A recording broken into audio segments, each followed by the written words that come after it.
The Teach Yourself series from ViaGrafix, designed to teach you to use your computer the fast and easy way. With the help of this videotape, you can teach yourself Windows 3.1. Now, here's Kurt Gwartney.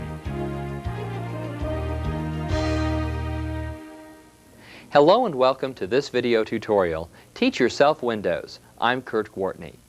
In this tape, we'll present the basic information you need to know to begin learning Windows.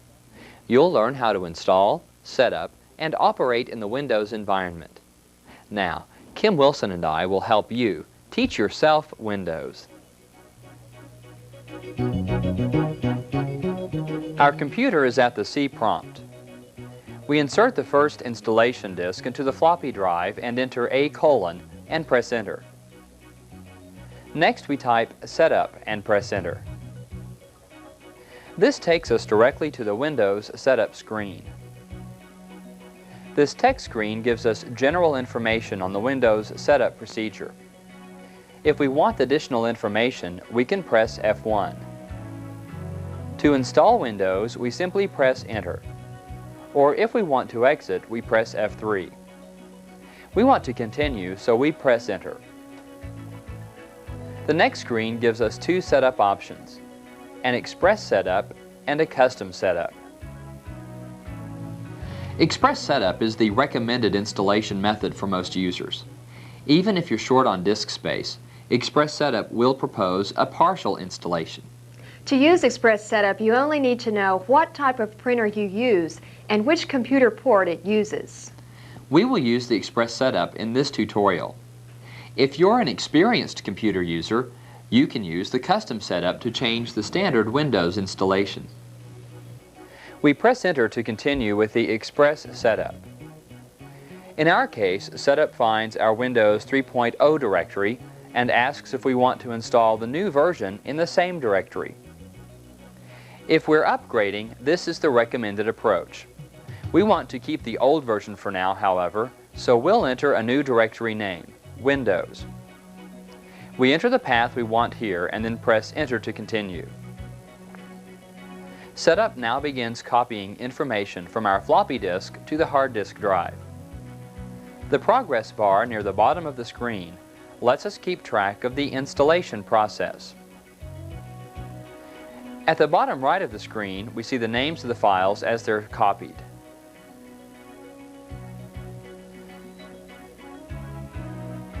When the first disk is finished, we're asked to load additional disks. We follow the program's instructions and change the disks.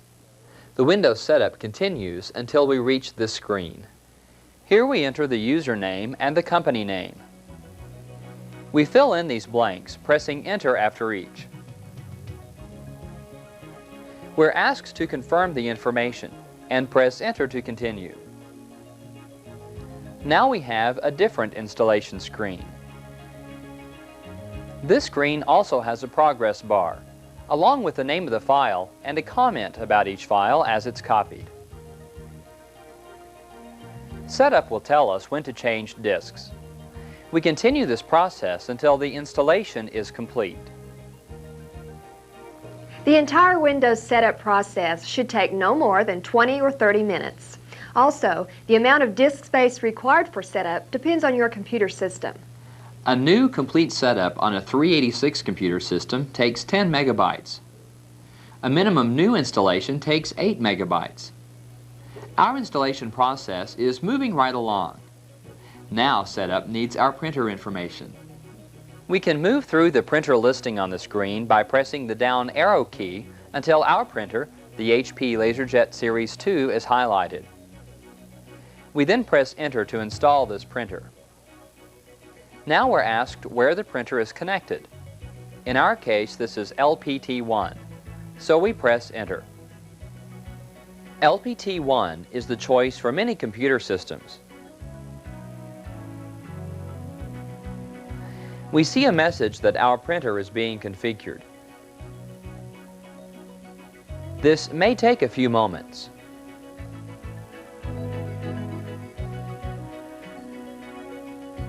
Now Windows quickly sets up some of our applications. We see the actual process on the screen. Setup now searches for other applications on our hard disk. If the program runs into any confusion, it will ask us to choose an application name from a list and then press Enter. After answering all these questions, the program sets up our applications for Windows. When this process is completed, we're asked if we want to use a Windows tutorial. We don't want to do this, so we hold down the Alt key and press the S key to skip the tutorial. At the next screen, we press Enter to reboot the computer. You should make sure you've taken the setup disk out of the floppy drive before rebooting the computer. Now that we've made it through the installation, let's start Windows. To start Windows, we type Win at the C prompt. Windows will then load, coming up with a Program Manager. Your screen may look a little differently depending on your setup. In our case, we have the Program Manager and the main program group. We need to learn a little about the mouse. The mouse allows us to take full advantage of the Windows graphical interface. Click means to press and release a mouse button. Double-click means we press and release a mouse button 2 times without moving the mouse. Drag lets us move an item by holding down the mouse button while moving the mouse across the screen. There are many different types of mouse devices, but they all work basically the same. Your mouse may have 3 buttons like this one, or it might have 2 buttons like this one.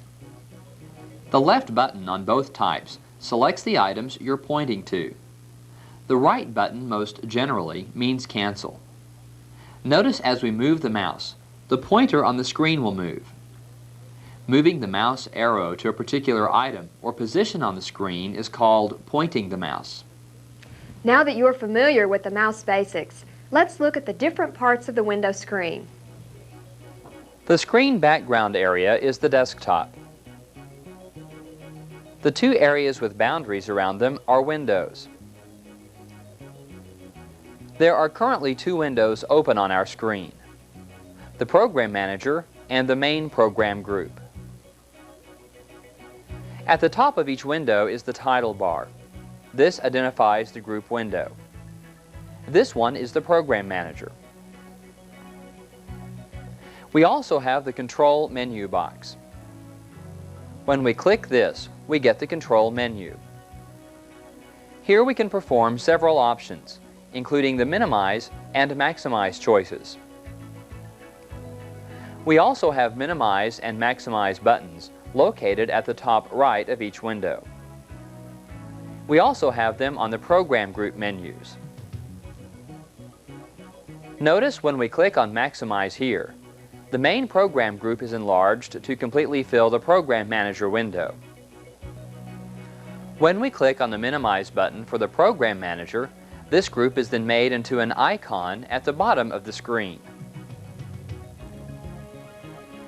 An icon is a picture that represents a program, device, file, or other application in Windows. When we click once on this icon, we see a menu with choices including Restore, Move, and Maximize. When we choose Maximize, the desktop disappears and the Program Manager fills the screen.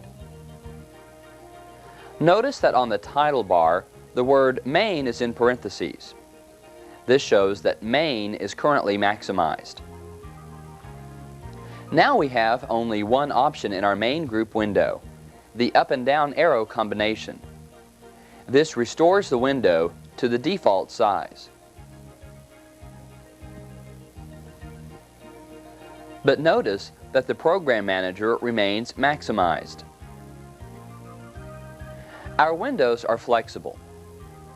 When we click and drag on the window border, the window is sized as we drag, actually making it smaller or larger. We see a dynamic representation of what the window will look like as we move the border around by dragging the mouse. Notice that as we cut off some of the icons in the program group, the scroll bars appear. Now we can scroll through the program group. When clicking on the arrows, we step through the window. When we click in between the scroll bars, the movement is made in larger steps. As we enlarge the window by dragging on the window border again, notice that the scroll bars are removed. If we drag on the title bar, the entire program group is moved. We'll click on the Restore button to return the Program Manager window to its previous size. Notice the main group will not go outside the actual Program Manager, but will cover up the different parts of the Program Manager. Spend some time experimenting within the icons and how to move these program groups. In the Program Manager group, we also have icons for other program groups. These include the Windows Accessories, Games, Startup, and Applications. Notice now that Accessories is highlighted, and it works just like the main program group. We double-click on this, and its window is opened inside the Program Manager window. When we have more than one window available or open in Program Manager, we can simply pick a program group by placing the cursor on that one and pressing the mouse button. Notice it doesn't matter where we are on the group. Whichever item we pick and click on is highlighted. This is the nature of Windows. We can click anywhere on a window and it's selected. We first choose Accessories, then Main. When we minimize Main and minimize Accessories, notice they are moved to the bottom of the Program Manager window. When we click once on a group icon, a menu pops up. These menus work just like the pull-down menus at the top of the window below the title bar. To clear a menu, we can either press the Escape key on the keyboard or click on a blank area on the screen. We'll look at the pull-down menus in Windows. You will find pull-down menus in nearly all Windows applications. These menus contain the options available for working with the program. It's important to learn the methods of working with pull-down menus if you want to get the most out of Windows. As we point and click on any of the options in the menu bar, a pull-down menu appears. To use an option here, we simply press the first mouse button as the pointer is over the selection we want. In this case, we will arrange the icons. We can call up these menus using the mouse. We can also press the Alt key to activate the menu bar. The left and right arrow keys then move us from one menu to another. To move inside a menu listing, we use the up and down arrow keys. Let's look at the options in the File menu. We have several choices here. Notice that two of them, Move and Copy, are not as bold as the others. These won't work when we try to choose them. Notice the ellipses following some of these choices. When we select Properties, for example, we get a dialog box. A dialog box is used to provide information for you and to get information from you. Here we have a different type of cursor called a selection cursor. We can place the selection cursor at any point in the text and then use the backspace key or delete keys to enter and type in different characters. Here we're showing how this dialog box works. If we double-click on a particular word, then that word is highlighted. Now, when we enter a letter, this letter replaces the entire highlighted word. We can also drag the selection cursor over a group of letters to select that text. Now, the next letter we enter replaces the highlighted text. We'll choose Cancel now to return to our menu. The other menus, Options, Windows, and Help, also work basically the same way. We also have what is called the Control menu. This is the small box with a minus sign in it. We can choose the Switch To option, which is actually the task list, and we get this. Also, from the Control menu, we have the option to close. Next, from the Files menu, we'll choose New. Notice that it also has ellipses, so we get another dialog box. We can move through the dialog box using the Tab key. Notice as we press the Tab key how each different item is highlighted: Program Group, OK, Cancel, or Help. When we have an item highlighted and press Enter, in this case OK or Cancel might be surrounded by a dark black band. Whichever command is surrounded by this band will be executed. We press Enter while Cancel is highlighted and the dialog box disappears. The Program Manager controls the basic Windows functions. You can organize applications into groups and start them with the Program Manager. With this powerful application, you can design your Windows desktop to best fit your needs. Program Manager starts automatically when you run Windows, and it continues to run until you exit Windows. In other words, when you exit Program Manager, you are also exiting Windows. Now we're back at the Program Manager, as it appears when we enter Windows for the first time.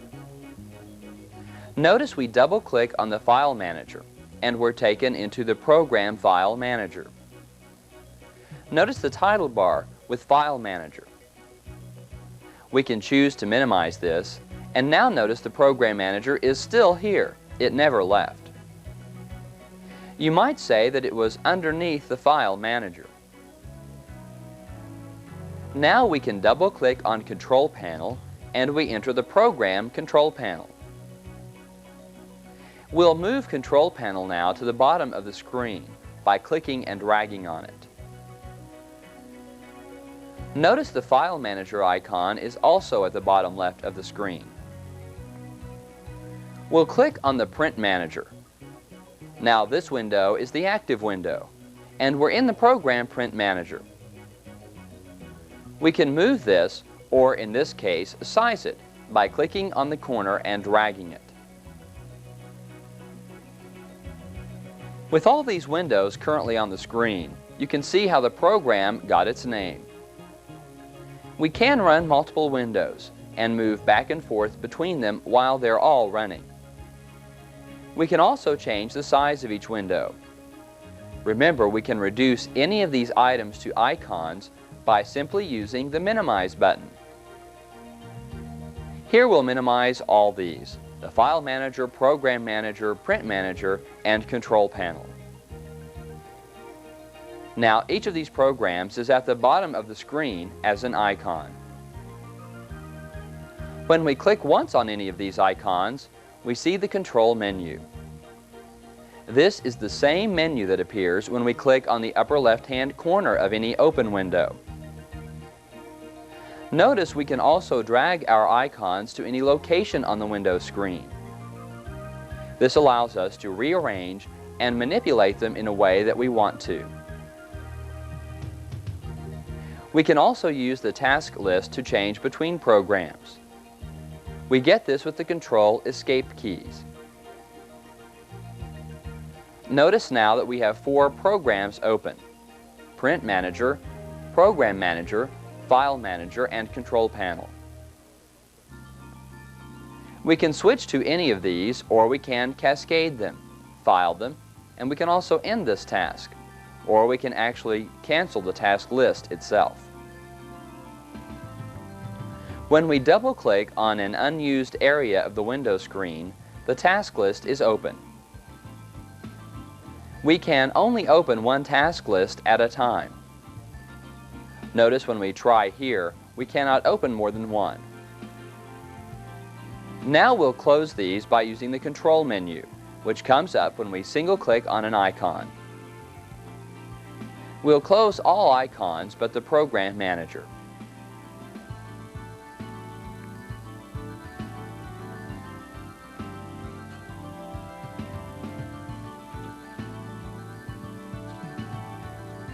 Let's look again at our options in the Control menu. We can restore this to its original size, move it, maximize it, close it, or go to the task list with the Switch To option. We'll restore this to its original size. Notice it's just as if we had entered Windows from the DOS prompt. Now let's open some more program groups. Notice they're placed on the screen, covering up some of the other ones. This may not be acceptable. We might need to see all of these at the same time.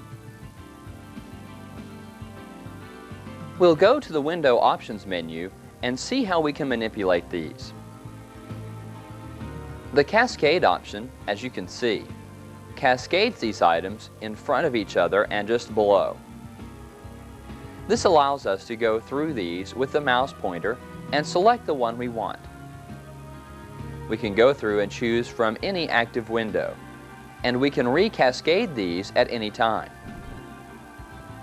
Notice that when we recascade, the currently active window is placed at the front. If the windows are inactive, they're placed at the back. We can also use the Tile option. The Tile option places all the open windows on the screen at a designated size. Windows calculates and figures out what the best available size is for the particular use of the windows. Here we have 4 windows open at the same time. Let's close one and use the Tile option. Notice that the active window becomes the first window anytime we use the Tile option again. If we select Cascade, these windows will then be cascaded. Now we'll use the Minimize option on any of these windows to reduce them to icons. Notice we can also pick from the Windows menu group to activate any of these icons. We'll select Applications from the Window menu.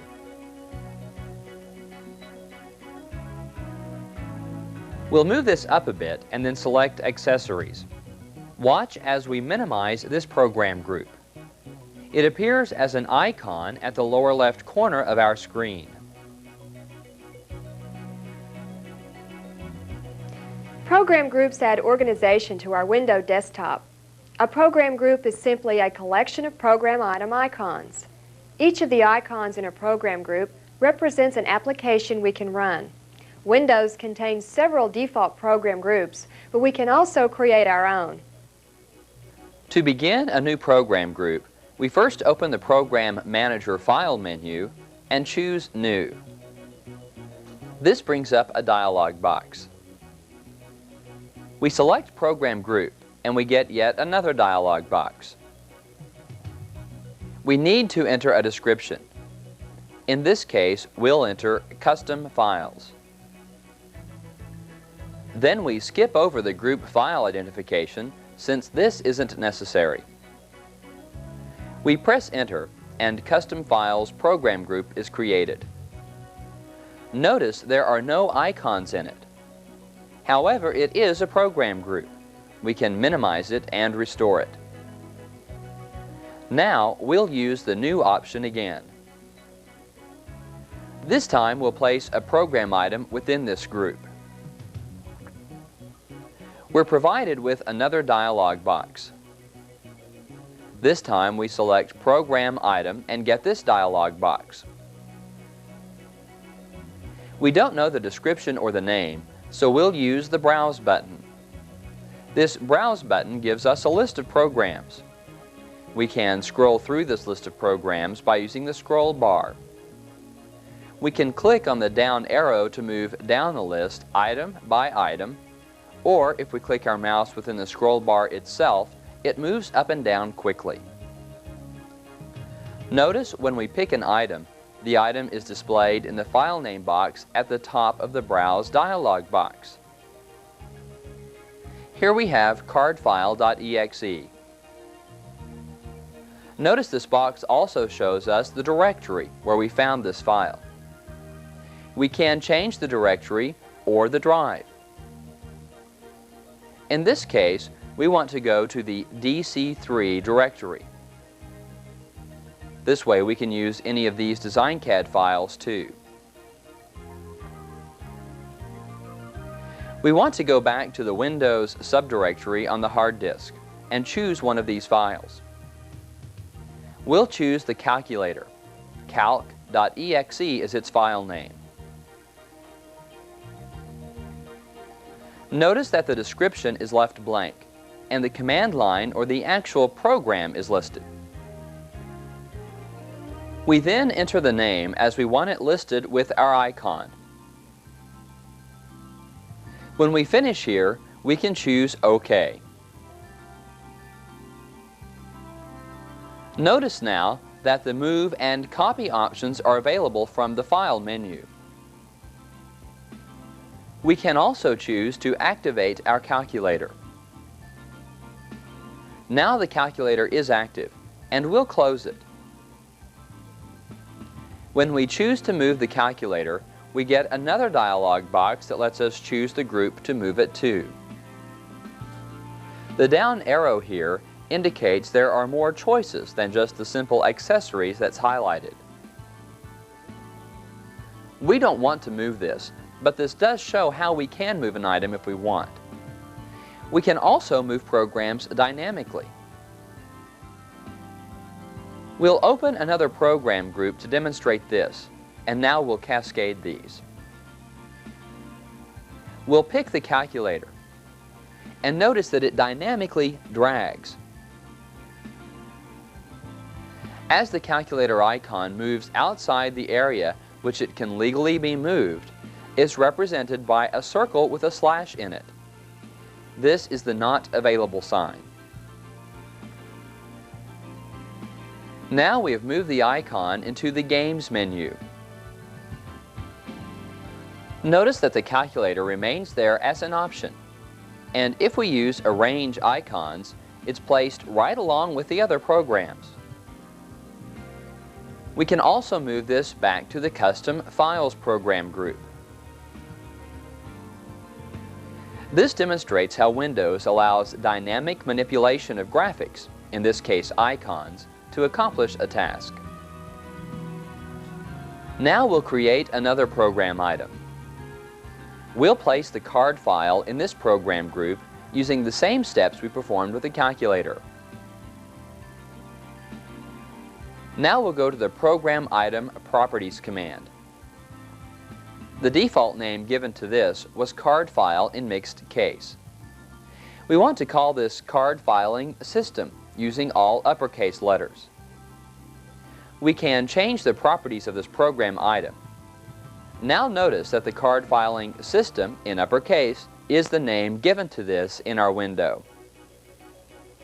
The changes do not affect the calculator or custom files in any way other than giving the card file system a new name. We can also use the Delete option to remove any program item from any program menu.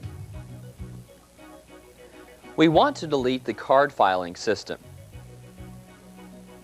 and we answer the confirmation. If we want to run a program from here, we simply click on the Run option and then enter in the information in the dialog box. For instance, if we enter Card File, the Card File program will open and be activated.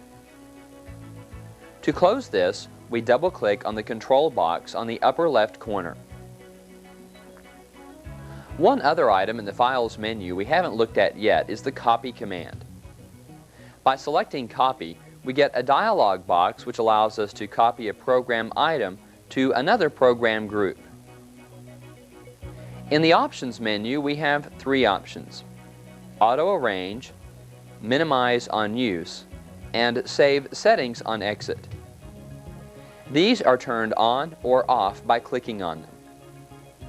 Simply open the menu and notice that the check mark indicates this item is currently turned on or selected. We can turn Minimize on also. Right now, we'll just look at the Auto Arrange option as we turn off the Minimize on use. Notice as we move the icons around here and change the size of the windows, nothing happens. The Auto Arrange option does not affect program groups. It only affects the program items within the groups. We move our icon in the Games menu and adjust the window size. The icons are automatically placed for us. The Arrange option will automatically arrange the icons within a program group anytime its window size is altered. This can be a very useful feature. Spend some time playing with this to see how it can work for you.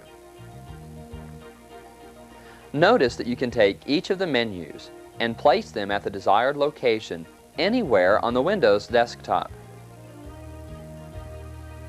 With Auto Arrange turned on, our program items are kept in order. When these are closed and reopened, they come back at the last used location. We want to arrange these in a pattern that allows us to accomplish the most things with the least change. We want the Custom Files program group up, we want the main program group, and we also want accessories. Now we'll use the Arrange Icons feature. Notice the program group icons did not change locations. This is because the Custom Files program group was activated. When we change this and activate one of the program group icons and then use Arrange Files, the icons are moved. This is an important point to remember. Auto Arrange only works on the program items within a program group. We've looked at Files, Options, and the window menus, but we haven't yet looked at Help. In Help, we have Contents, Search for Help On, How to Use Help, Windows Tutorial, and About Program Manager. About Program Manager brings up a dialog box which gives information about Program Manager. This box also tells us how much free memory and the percentage of free system resources that we have. Notice, we only have the option of pressing the OK button here. One common item on many Windows menus is Help. Help is a quick way to find information while working in Windows. You can search, browse, or use an index to retrieve just the help you need. Back at the Help menu, we'll choose the Contents option. Notice the buttons, Contents, Search, Back, History, and Glossary. Contents will display this screen. Search allows us to look for what we need. Back returns to the previous screen. History gives a list of what we've looked at until now. And Glossary provides a Windows word list. Let's use the search function. Here we have a dialog box which allows us to scroll through a list of help topics. We can use the scroll bar just as we can in many other areas of Windows by either clicking on the arrow buttons, clicking on the scroll bar, or by dragging the box in the scroll bar. We can also enter options under the search for topics. We'll enter Creating Icons. Now Windows locates the options in the menu command topic. We go ahead and select this topic. And now we're taken to the Help menu with this topic. We can also define bookmarks in Help. The Bookmark Help feature allows us to quickly locate areas where we need help. Now we'll choose to exit Windows, and we're taken back to the DOS or C prompt. File Manager is one of the most powerful tools available to the Windows user. This one application lets us manipulate our files into organized directories. File Manager can be especially helpful if you are uncomfortable with DOS. This application allows you to perform many DOS functions using pull-down menus instead of the sometimes cryptic DOS commands. If you've used Windows 3.0, you will notice quite a difference in the new File Manager. Windows 3.1 features a split-screen file manager. The new version also allows you to drop and drag files. We turned off Save on Exit, so our system comes up the way it is originally in Windows. We double-click on the File Manager and are taken into the File Manager program, which is automatically maximized. Let's take a quick look at the menu. Here we have File, Disk, Tree, View, Options, and two familiar items, Window and Help. Notice the Help menu looks similar to the Help menu from the Program Manager. We also have About File Manager here, which gives us our memory information. In the left window, we see the directory tree. The yellow file folder indicates that this subdirectory contains subdirectories or files within it. By clicking on the folder, we open it and see what's inside by looking at the right side of the File Manager screen. Notice that when we only have the C:\/ file folder open, we see the subdirectories and files for the root directory in the right half of the window. When we double-click on a subdirectory folder on the right side of the screen, the left side of the File Manager expands the root directory and displays the files in the right window. We can also now click on a subdirectory in the left window and then see the files inside this subdirectory on the right window.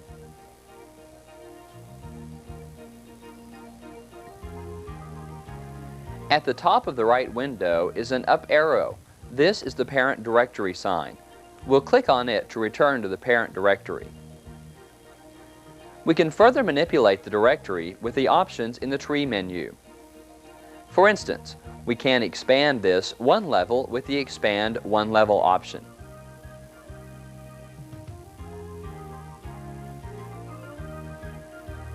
Now we'll collapse this branch.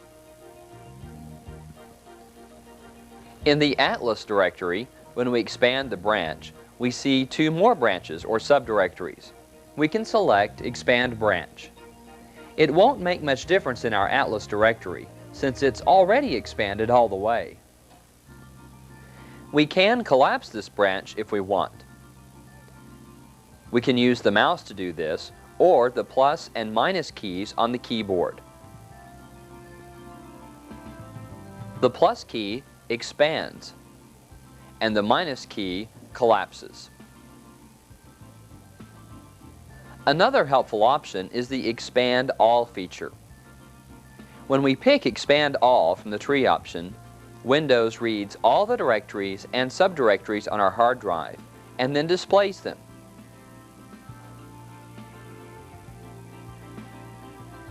Notice that there is more than one directory, and all this information will not fit on the one screen, so we see a scroll bar again. We can scroll a line at a time by pages, or we can drag the scroll bar box to achieve quick results. When we go back and double-click on the C:\\, it then collapses the entire subdirectory display. Now the files located under C and the subdirectories are displayed on the right. You might find the Windows File Manager helpful, especially if you don't fully understand all the DOS commands. Instead of using DOS, Windows uses its graphical interface for file management tasks.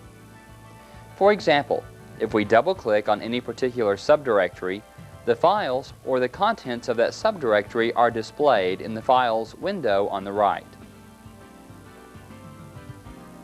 We'll move the bar for the split window to the left. We position the mouse pointer on it, see the double-headed arrow, and now we can drag the bar to change the size of these windows. With the File Manager window enlarged, we'll look at these files. On the left are the directories.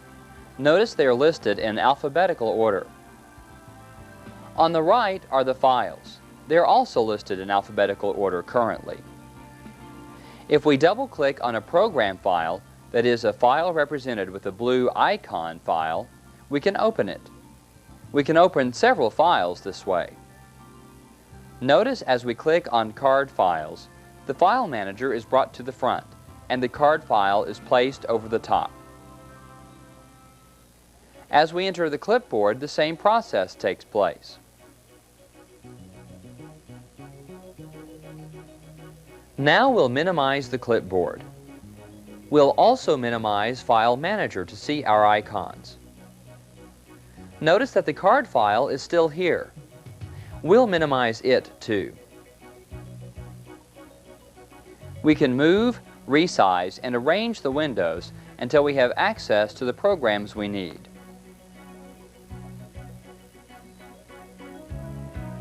And notice it's again represented by an icon.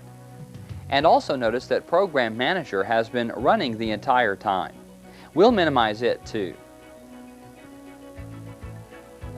You may be wondering why we want to use Windows over regular DOS.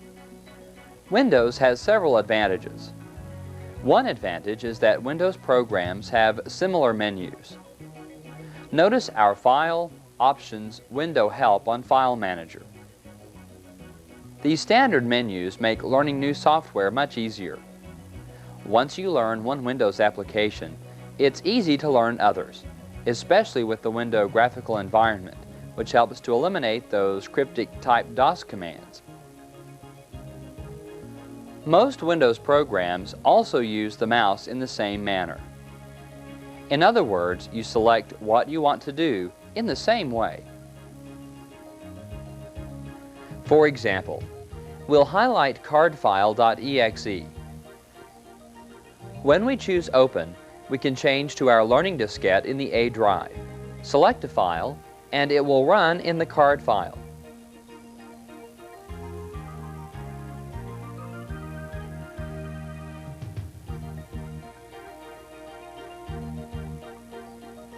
Now, if we choose Run from the File Manager menu, the same thing happens. We can enter the file name here.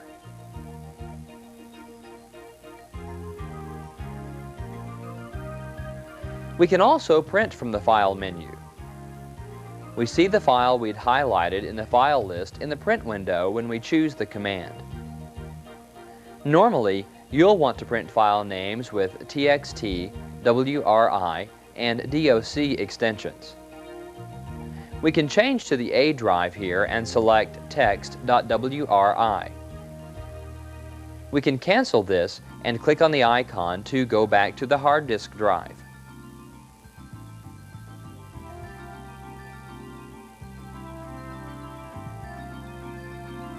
Search allows us to search for every file with a certain extension.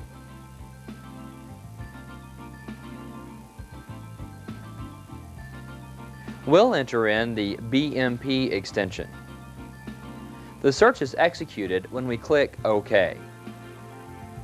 And here we have all the files ending with the BMP extension.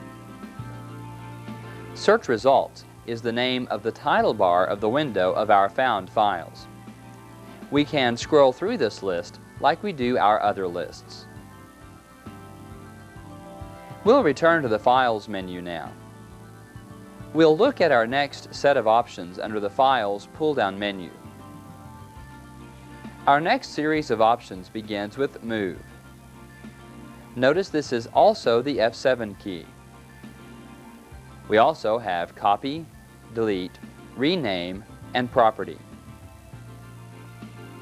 Move allows us to manipulate individual files. In other words, we can copy them and move them to different parts of the hard drive. Let's do some rearranging so this will be easier to see. We'll go back to the parent directory by clicking the symbol. Now let's move the Windows window down.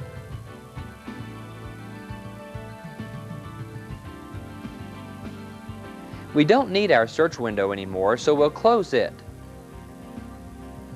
Now let's open Windows Systems. To move the leaves.bmp file to the Systems file, we just drag it up to the Systems window. We then answer yes in the confirmation dialog box.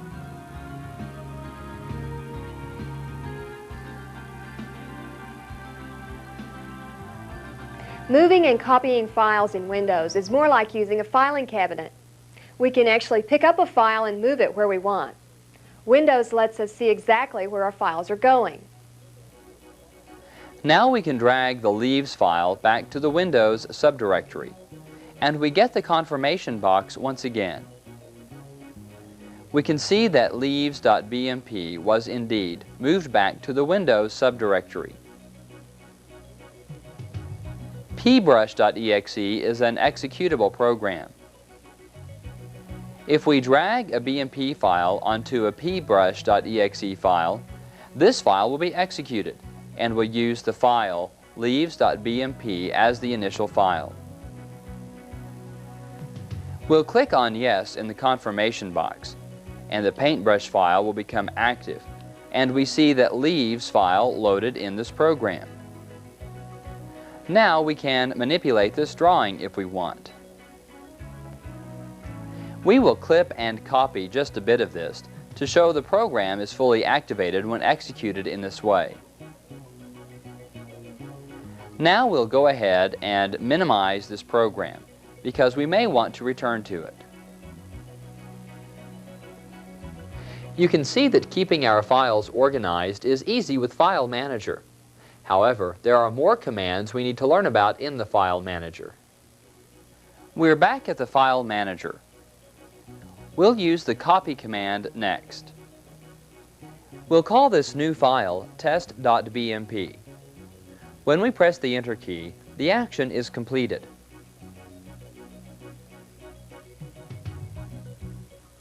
Notice test.bmp in addition to paper.bmp. A new file has been created with identical contents. When we want to use the delete command, we simply click on this. The highlighted file is deleted after we respond to the two confirmation boxes. In order to rename a file, we go again from our highlighted file. We'll rename this to the new file called autumn.bmp. Then we click on OK.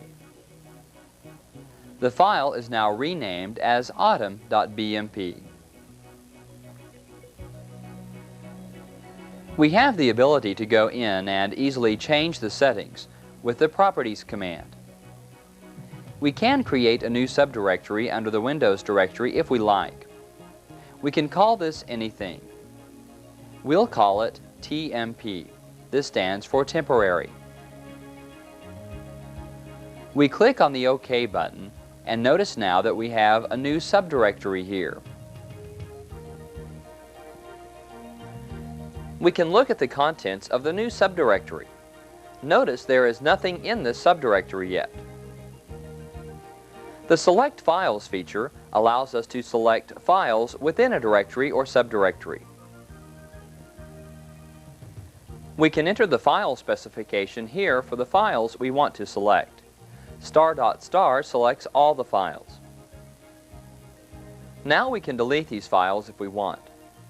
We get a confirmation box on each of these before we can delete. We'll select Delete for now, but on the confirmation box we'll choose No. We'll cancel this operation since we don't want to delete any of these files. We can deselect these files by choosing the Deselect function. Our next menu is the Disk menu. This allows us to format and manipulate diskettes. We can copy, label, format a diskette, and even make a system diskette from this menu. We'll choose to format a diskette. We can choose to format either drive A or B. We will select to format the diskette in drive A. We'll also change the capacity to a 720K diskette. We also have the option of making this a system disk. We'll click on this. We are then told we are formatting the diskette. We can cancel this at any time by clicking on Cancel. Windows keeps us updated on the results of our formatting. Now we have a complete formatted diskette, and it's a system disk. We're asked if we want to format another. We choose not to.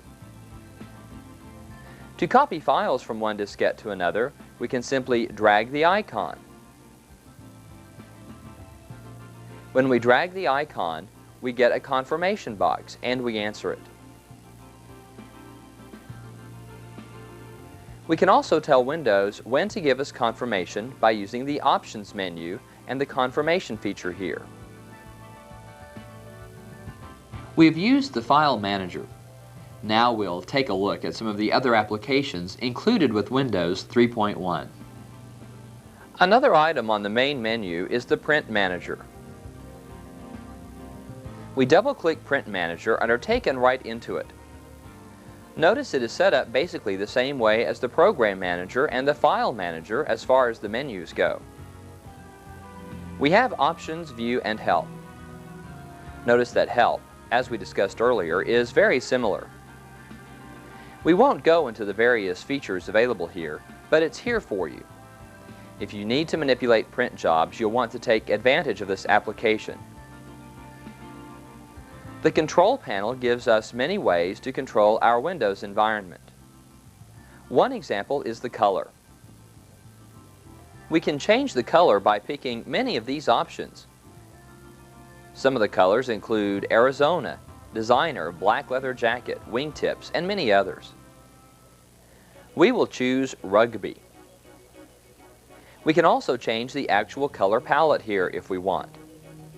We can change the color of any particular item. When we're satisfied with our colors, we choose OK. Now notice how the Windows screen has changed. For more information on changing colors, refer to the Using Windows 3.1 Advanced training video. Next, we'll look at the COM ports and the mouse settings options. Ports in the control panel allows us to set advanced information on our serial or COM ports. Notice that we can support up to 4 serial ports with Windows 3.1. Next, we have the mouse setting. The mouse settings let us set the speed that our mouse travels across the screen. These settings are a matter of personal preference. You can set these at a comfortable level for you. We can also set the double-click speed. This is the amount of time you have to produce 2 clicks and have Windows recognize these as double clicks. The test screen here changes color as we double click. Slowing the double click speed is easy to do. All we have to do is drag the button to the left. Once again, experiment with these settings until you have them just the way you want. The desktop option allows us to customize the desktop. This option and many others are explained in the ViaGrafix training video using Windows 3.1 Advanced. The 386 Enhanced mode will also be covered in that tape. This option only appears if your system is running in the 386 Enhanced mode. And also we can set our printers up and add printers as we did in the installation and setup. If we are out of country, we have the ability to change some of the international settings. These are currently listed as the defaults for the US system. We can also change the setup of our keyboard. Here we can change the keyboard repeat rate. We also have a test typing area. Notice how quickly it repeats at this fast speed. Now, look how slowly it repeats at the reduced rate. Play with this feature until you find the right setting for you. When you're satisfied, click on the OK button to move on. The date and time settings should be self-explanatory. We can use the scroll button to increase or decrease in these 2 dialog windows. We can also enter in new numbers. We also have the sound option. We can turn system warning beeps on or off here. And we also have access to many sounds if we have a soundboard on our computer. We can also add drivers in Windows 3.1. These include MIDI and sound drivers. And another feature of Windows 3.1 is TrueType fonts. We can deal with our fonts in this menu. The Windows setup allows us to reset different options we set up initially during the Windows installation. These options are available primarily for equipment changes. We can change the display, the keyboard, and the mouse. And if we're working in a network, we can also change network settings. Notice the System Settings menu works basically the same as other Windows menus. We can also set up applications. This option works here as it did in installation. Remember that it's here if we need it.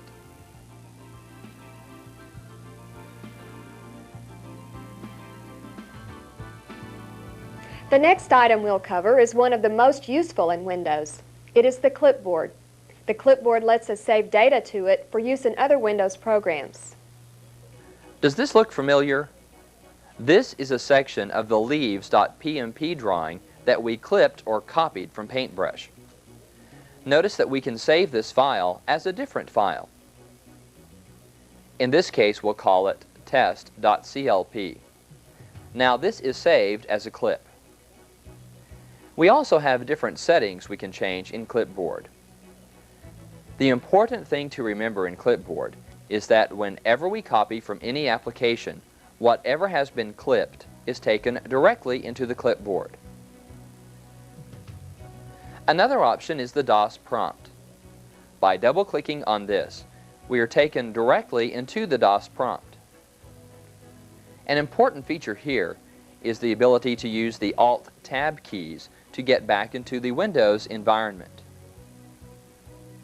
We can also do Alt-Enter to see a DOS window inside our bigger Program Manager window. We've covered what you need to know to use Windows 3.1, but there are other ways to put this powerful program to work for you. You'll want to use the ViaGrafix tape using Windows 3.1 Advanced to get the most from Windows. ViaGrafix also offers an extensive line of tutorials on Windows-based software. This concludes this video tutorial, Getting Started with Windows 3.1. We at ViaGrafix would like to thank you for choosing our company for your computer training needs. Remember, if you plan to learn Windows or any other computer software, there is no better way than through video training with ViaGrafix.